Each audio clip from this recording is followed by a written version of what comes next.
Chapter 123. Craig?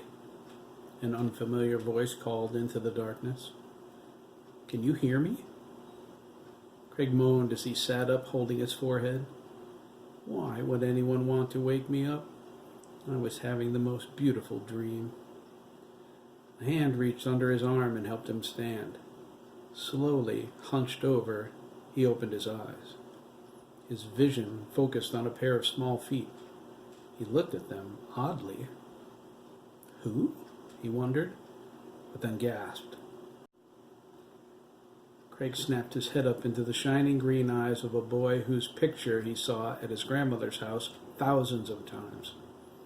It was 12-year-old Jack Dougan, his father, only instead of being in a frame on Bog Dancer Drive, he was standing next to him, holding him up. Holy crap, Craig exclaimed, stumbling back. Jack grabbed him by the hand before he fell into a pile of broken glass. That was close, Craig, he cried, holding his small chest. His voice was high. His long reddish-brown hair wisped in the wind coming through the hole in the wall. He pointed at the glass. Maybe floor diving isn't such a hot idea right now, huh? Craig stared at him with his mouth hanging open. Jack shook his head. Aren't you going to say something? He asked, twirling around. Quite a difference, huh? Craig looked at his father's child body. Dad? He whispered, reaching out. He poked the apparition in the arm. Is that you? Ow, Jack whined, rubbing the spot. Easy with the fingernails, Craig. But, Craig stuttered, you're a kid. Jack laughed. Isn't it cool? Your friend did it. He shook his head. I can't believe I have to go through puberty again. Jeremy? Craig asked, spinning around. His eyes searched. Panic filled his heart when he couldn't find him. Oh, God! Jeremy!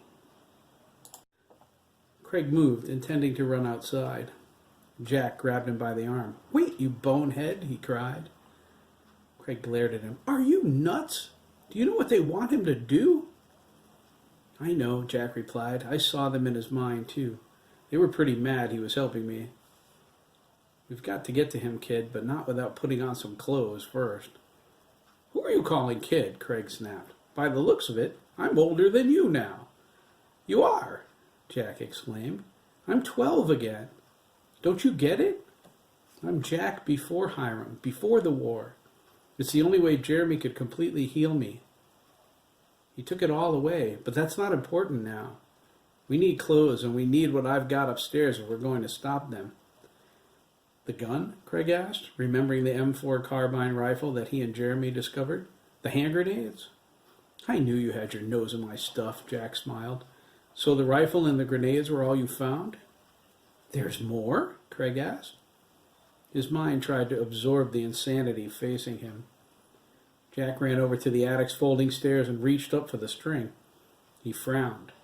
He was no longer tall enough to reach it. He put his hands on his hips and sighed. Could you get that? Jack asked, pointing. Craig reached up and grabbed the string. Shorty. Jack rolled his eyes and headed up the steps first, Craig right behind him. He told his son to get them some clothes. Craig whipped through his drawers trying to find something small enough for his father to wear, and something clean for him. Jack grabbed the first floorboard. He figured trying to pull it up with his hands was in vain. He hammered them in tight when he was a man, but he tried anyway. He fell on his backside, tearing the board loose with ease. Jack dropped it and stared at his hands. Jesus, he muttered, opening and closing his fists.